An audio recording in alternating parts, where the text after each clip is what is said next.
من الشیطان الرجیم بسم اللہ الرحمن الرحیم صلی اللہ علیہ حبیبہ سیدنا محمد وآلہ وصحبہ وبارک وسلم۔ یا اللہ اپنے صرف نور اور صرف علیم سے مدد فرما تاکہ عرض کر سکوں۔ آج بات کریں گے کہ صحیح کیا ہے اور غلط کیا ہے۔ آج کل بہت بحث چلتی ہے، میڈیا پہ بھی، سوشل میڈیا پہ بھی، لوگوں کے درمیان بھی، ہر کوئی اس بحث میں ہوتا ہے کہ صحیح کیا ہے اور غلط کیا ہے، اور اکثر لوگ کنفیوز رہتے ہیں۔ تو میں سوچ رہا ہوں اس پہ بات کر لیتے ہیں کھل کے۔ صحیح اور غلط یہ ہے کہ جو قرآن نے، یعنی اللہ اور اس کے رسول نے قرآن اور حدیث میں جس کو صحیح بیان فرما دیا وہ صحیح ہے، اور وہ قیامت تک کے لیے صحیح ہے، اور جس کو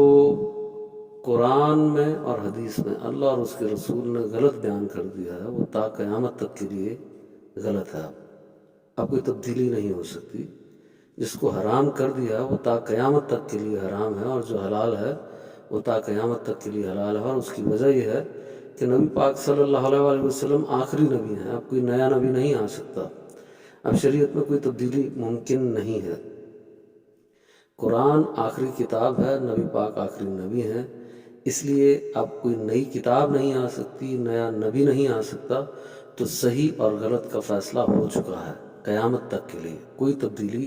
نہیں ہو سکتی، ممکن نہیں ہے۔ کچھ چیزیں ہوتی ہیں جیسے ایک ریاست کا قانون ہے، ہمارے ملک کا ایک قانون ہے، اس میں بھی قانون بنا دیا گیا کہ یہ چیزیں صحیح ہیں اور یہ غلط ہیں۔ پھر ہم کسی معاشرے میں رہتے ہیں، اس میں بھی کچھ قانون ہیں معاشرے کے کہ یہ چیزیں معاشرے میں اچھی سمجھی جاتی ہیں، صحیح سمجھی جاتی ہیں، اور یہ غلط سمجھی جاتی ہیں۔ ایسے ہم کسی خاندان سے تعلق رکھتے ہیں تو خاندان کے بھی کچھ رسم و رواج ہوتے ہیں، اس میں بھی کچھ قانون ہوتے ہیں کہ اس خاندان میں ان چیزوں کو صحیح سمجھا جاتا ہے اور ان چیزوں کو غلط سمجھا جاتا ہے۔ ایسے ہماری اپنی ذاتی زندگی ہے جس کے اندر ہماری اپنی ایک سوچ ہے، ہمارے اپنے ایک فیصلے ہیں، اس میں بھی ہم کچھ چیزوں کو صحیح اور غلط سمجھتے ہیں اپنی سوچ کے مطابق۔ تو ان ساری چیزوں کا تعلق شریعت سے نہیں ہے۔ صحیح اور غلط صرف وہی ہے جس کو شریعت میں صحیح اور غلط کہہ کے بیان کیا گیا ہے، اس کے علاوہ کچھ صحیح اور غلط نہیں ہے۔ ممکن ہے کہ آپ کے نزدیک کوئی چیز 10 سال پہلے صحیح ہو اور آج آپ اس کو غلط سمجھتے ہوں۔ میرے ساتھ خود ایسا ہوتا ہے، جب میں اپنے اندر غور و فکر کرتا ہوں تو مجھے پتہ لگتا ہے کہ 2 سال پہلے کچھ چیزوں کو میں صحیح سمجھتا تھا اور اب میں ان کو بالکل غلط سمجھتا ہوں۔ آپ کے ساتھ بھی ہوا ہوگا، آپ غور و فکر کریں، ضرور آپ کو اندازہ ہوگا کہ بہت ساری ایسی چیزیں ہوں گی جن کو آپ 10 سال پہلے صحیح مانتے ہوں گے اور اب ان کو شدید برا اور غلط مانتے ہوں گے۔ ایسے ہی دنیاوی قانون میں، ریاست کے قانون میں بھی بہت قانون بدلتے رہتے ہیں، ہر سال میں کئی قانون بدلتے ہیں کہ پہلے وہ صحیح ہوتے ہیں اور بعد میں وہ غلط ہو جاتے ہیں۔ تو صحیح اور غلط کچھ نہیں ہوتا، حقیقت میں صحیح اور غلط کچھ نہیں ہوتا۔ صحیح اور غلط صرف وہی ہے جس کو اللہ اور اس کے رسول نے صحیح یا غلط بیان فرمایا ہے۔ صحیح اور غلط کی پہچان ہو ہی تب سکتی ہے جب ہمارا معیار یہ ہو کہ ہم نے اس چیز کو صحیح تسلیم کرنا ہے جس کو قرآن نے اور حدیث نے صحیح کہا، اور اس چیز کو غلط ماننا ہے جس کو قرآن نے اور حدیث نے غلط کہا۔ اس معیار سے ہٹ کے اگر ہم صحیح اور غلط کے فیصلے کرنا شروع کر دیں گے تو پھر کنفیوز ہونے کے علاوہ کوئی چارہ باقی نہیں رہے گا۔ اور بس سمجھیں کہ مومن کی نشانی حدیثوں میں بیان ہو گئی ہے کہ وہ جھوٹ نہیں بولتا ہوگا، وعدہ خلافی نہیں کرتا ہوگا، امانت میں خیانت نہیں کرتا ہوگا، یہ نشانی بیان ہو گئی ہیں۔ تو یہ تو ایک مومن مسلمان کی نشانی ہے۔ تو جو مومن مسلمان ہونے کے ساتھ ساتھ لیڈر بھی ہو، اس میں کتنی خوبی ہونی چاہیے۔ اس کو تو رشوت نہیں لینی چاہیے، اس کو تو قاتل نہیں ہونا چاہیے، اس کو تو گناہ کبیرہ سے بچنے کی کوشش کرنی چاہیے۔ یہ ساری چیزیں ایک طرف، اور آج آپ دیکھ لیں کیا ہو رہا ہے۔ سارے رشوت خور، زانی، چور، ڈاکو لیڈر بنے ہوئے ہیں، اور جن لوگوں کی سپورٹ کی جا رہی ہے اور بڑا شور مچایا جا رہا ہے کہ وہ اچھے لوگ ہیں اور ملک میں کوئی تبدیلی لانا چاہتے ہیں، وہ خود قاتل ہیں۔ کیوں ایسا کیوں ہو رہا ہے؟ ایسا اس لیے ہو رہا ہے کہ ہمارا معیار بدل گیا ہے، ہمارا سٹینڈرڈ بدل گیا ہے۔ ہم قرآن اور حدیث کے مطابق کیا صحیح اور کیا غلط ہے اس کو چھوڑ کے ہماری عقل کے مطابق کیا صحیح اور کیا غلط ہے، اس پہ سوچنا شروع کر دیا ہم نے۔ اس وجہ سے ہمیں حق اور باطل کی پہچان ہی نہیں ہوتی۔ ایک شخص نے اتنے قتل کیے ہیں، آپ اس کو اپنا لیڈر کیسے مان سکتے ہیں؟ جھوٹ بولتا ہے دن رات، آپ اس کو کیسے لیڈر مان سکتے ہیں؟ ایک مومن مسلمان میں یہ خوبی ہونی چاہیے کہ وہ جھوٹا نہ ہو، وہ امانت میں خیانت نہ کرتا ہو، وعدہ خلافی نہ کرتا ہو، وہ رشوت خور نہ ہو، وہ چور ڈاکو نہ ہو۔ تو لیڈر میں کتنی خوبیاں ہونی چاہیے، اور لیڈر آپ تلاش کرتے ہیں ایسے۔ ایک مثال دی ہے، مثال اس لیے دی ہے کہ آج کل یہی چل رہا ہے، دن رات میڈیا پہ یہی دکھایا جا رہا ہے کہ کون سچا لیڈر ہے اور کون غلط ہے، اور ہم نے کس کی سپورٹ کرنی ہے۔ بہرحال یہ فیصلے آپ کے اپنے ہیں، میرا مقصد صرف یہی ہے کہ ہمارا صحیح اور غلط کا معیار جو ہے وہ قرآن اور حدیث ہونا چاہیے، تاکہ ہم ہر کسی کو صحیح طریقے سے پہچان سکیں کہ کون سچا عالم ہے، کون سچا پیر ہے، کون سچا ولی ہے، اور کون سچا لیڈر ہے۔ اور بات عرض کرنی تھی کہ جیسے میں نے آپ سے پہلے عرض کیا کہ کچھ باتیں شریعت نے صحیح اور غلط بیان کر دی کہ یہ صحیح ہے، یہ غلط ہے، وہ تو تا قیامت تک کے لیے اب ویسے ہی ہے، اس میں کوئی تبدیلی نہیں ہو سکتی، کیونکہ اللہ کے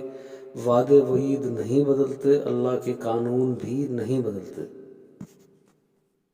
اور ایک یہ کہ ایک ریاست کا قانون ہے، اس میں بھی کچھ صحیح غلط ہے، ایک معاشرے کا قانون ہے، اس میں بھی کچھ صحیح غلط ہے، کچھ خاندان کے قانون ہیں، رسم و رواج ہیں، اس میں بھی صحیح غلط ہے، کچھ آپ کی اپنی سوچ ہے، اپنی عقل ہے، اپنی ذاتی زندگی میں آپ کے کچھ صحیح غلط فیصلے ہیں۔ یہ ساری چیزوں کا تعلق شریعت سے بالکل نہیں ہے۔ اب مسئلہ یہ ہے، خلاصہ کلام یہ ہے اس بات کا کہ جو عالم اٹھ کے جائے گا، عالم بنے گا، وہ اس معاشرے سے ہی جائے گا نا، کہیں اور سے تو نہیں جائے گا۔ جب وہ اس معاشرے سے جائے گا تو اس پہ وہ پریشر ریاست کے قانون کا بھی ہے، معاشرے کے قانون کا بھی ہے، اپنے خاندان کے قوانین کا بھی ہے، اور اپنی ذاتی زندگی کے صحیح غلط کے فیصلے بھی ہیں۔ تو جب وہ کسی قرآن کی آیت کی تشریح کرتا ہے تو قرآن کی آیت تو حق ہے، پر وہ تشریح تو اس کی اپنی ہے نا۔ وہ جو اس نے تشریح کی ہے، وہ جو اس نے تفسیر کی ہے اس آیت کی، وہ تفسیر تو اللہ کا کلام نہیں ہے، وہ تفسیر تو اس کا کلام ہے۔ وہ جو اس نے حدیث پڑھی ہے وہ تو حق ہے، پر اس حدیث کی جو اس نے تشریح کی ہے، تفسیر کی ہے، وہ تو نبی پاک کا کلام نہیں ہے، وہ تو نبی پاک کا فرمان نہیں ہے، وہ تشریح تو اس کی اپنی بات ہے۔ قرآن کی آیت کی تشریح کرے گا وہ عالم، تو آپ ذرا سوچئے کیا ہوگا یہ کبھی وہ دیکھے گا کہ میری سوچ یہ ہے، میرے خاندان کی سوچ یہ ہے، معاشرے کی سوچ یہ ہے، دنیا کا جو ریاست کا قانون ہے اس کی سوچ یہ ہے، ان ساروں کو بیچ میں شامل کر کے پھر ایک تشریح وہ بیان کرے گا۔ اس آیت کی تشریح بیان کرتے ہوئے ان ساری چیزوں کی جھلک بیچ میں، ان ساری چیزوں کی ریفلیکشن نظر آئے گی، تو فیصلے کیا ہوں گے؟ جو چیزیں حرام نہیں ہیں ان کو بھی حرام کہا جائے گا، اور کسی چیز کو حرام کہنا یعنی حلال چیز کو حرام کہنا یہ کفر ہے، اور کسی حرام چیز کو حلال کہنا کفر ہے، حلال چیز کو حرام کہنا بھی کفر ہے۔ ایسے کسی فرض کا انکار کر دینا بھی کفر ہے، فرض کو چھوڑ دینا کفر نہیں ہے، اگر کوئی جان بوجھ کے بھی فرض کو چھوڑ دے یہ کفر نہیں ہے، پر اگر فرض کا انکار کر دے، نماز فرض نہیں ہے، روزہ فرض نہیں ہے، حج زکوٰۃ فرض نہیں ہے، یہ کفر ہے۔ تو ان سارے قوانین کو مد نظر رکھتے ہوئے جب وہ عالم مفتی کوئی فیصلہ سناتا ہے اور چیزوں کو اپنی مرضی سے حرام بیان کرنا شروع ہوتا ہے، تو یہاں سے سب سے بڑی خرابی اور غلطی پیدا ہوتی ہے، جس کو اللہ قرآن میں یوں فرما رہا ہے کہ یہود و نصارہ کے شریر علماء نے، علماء سو نے، 2 نمبر عالموں نے کیا کیا؟ پچھلی تمام آسمانی کتابوں کو بدل کے رکھ دیا۔ ہمارا اس بات پہ ایمان ہے کہ قرآن کی حفاظت اللہ کے ذمہ ہے، تا قیامت اس پہ کوئی تبدیلی نہیں ہو سکتی، پر اس کی تشریح میں، تفسیر میں، یہ حدیث کی تشریح اور تفسیر میں تو غلطی ہو سکتی ہے اور تبدیلی ہو سکتی ہے، اور وہ ہو رہی ہے۔ اور کچھ علماء سو چند ٹکوں کے عوض، چند پیسوں کے عوض، کبھی سرداروں کو، کبھی وزیر اعظم کو، کبھی صدر کو، کبھی وڈیروں کو خوش کرنے کے لیے ایسا کرتے رہتے ہیں، اور کچھ ایسا اس لیے کرتے رہتے ہیں کہ ان پہ وہی جو شریعت سے ہٹ کے صحیح اور غلط چیزیں بیان ہو رہی ہیں معاشرے میں یا دنیا کے قانون میں، ان کے پریشر میں آ کے وہ غلط تشریحات بیان کرتے رہتے ہیں۔ عرض یہ ہے کہ جب آپ کو کوئی کہے کہ یہ چیز فرض ہے یا یہ چیز حرام ہے تو آپ کے کان کھڑے ہو جانے چاہیے، آپ کو سوال پوچھنا چاہیے اس کا حوالہ کیا ہے حدیث سے اور قرآن کی آیت سے اس کا حوالہ بتائیں، اور اس ٹاپک کو پھر آپ نے اس ٹاپک سے ریلیٹڈ تمام آیات کو پڑھنا ہے کہ اگر میں نے کہہ دیا ہے کہ یہ چیز حرام ہے تو اس ٹاپک سے ریلیٹڈ ہر آیت کو پڑھنا ہے، آپ نے ہر حدیث کو پڑھنا ہے، پھر کسی ایک نتیجے پہ آپ پہنچ سکتے ہیں کہ یہ واقعی حرام ہے یا یہ واقعی فرض ہے۔ یہ بات یہ اس لیے عرض کی کیونکہ میں نے پہلے کہہ دیا ہے کہ صحیح وہ ہے جو قرآن ہے، جو حدیث ہے، غلط بھی وہی ہے جو اللہ اور اس کے رسول نے جس کو غلط کہہ دیا ہے۔ تو اب ہم آنکھیں بند کر لیں اور کسی بھی عالم اور مفتی کی بات مان لیں کہ یہ واقعی حرام ہے؟ نہیں، ایسا نہیں ہو سکتا، کیونکہ بہت ساری ایسی چیزیں جو آج کل علماء سو نے 2 نمبر مولویوں نے حرام کر دی ہیں وہ سرے سے حرام تھی نہیں، کبھی حرام نہیں تھی، پر کیا ہے ان کے بڑے عالم نے لکھ دیا اپنی کتاب میں کہ یہ حرام ہے، انہوں نے نتیجہ نکال لیا، تو اس نیچے والے نے تحقیق ہی نہیں کی اس کی، بس بڑے عالم نے کہہ دیا ہے تو ٹھیک ہے، بڑے پیر نے کہہ دیا ہے تو ٹھیک ہے، بڑے ولی نے کہہ دیا ہے تو ٹھیک ہے، بس قول کے اوپر زندگی گزاری جا رہی ہے، اور یہ شریعت نہیں ہے۔ قرآن اور حدیث نے جس کو صحیح اور غلط کہا وہ تو ٹھیک ہے، حق ہے، پر اس کی تشریح جو میں نے کر دی، آپ نے کر دی، کسی عالم نے کر دی اور اپنی مرضی سے کسی چیز کو حرام بنا دیا، وہ حرام نہیں ہے، یہ کفر ہے، یہ اللہ پر جھوٹ ہے، یہ نبی پاک پر جھوٹ ہے، یہ شریعت پر جھوٹ ہے، یہ بہت بڑا بہتان ہے، اور اس کی بہت بڑی پکڑ ہے، اس کی بہت بڑی سزا ہے۔ پھر میں بس اتنا عرض کرنا چاہتا ہوں کہ دین کا علم حاصل کرنا ہر مسلمان مرد اور عورت پر فرض ہے، یہ نہیں کہ صرف عالم اور مفتی پر فرض ہے، آپ پر بھی فرض ہے۔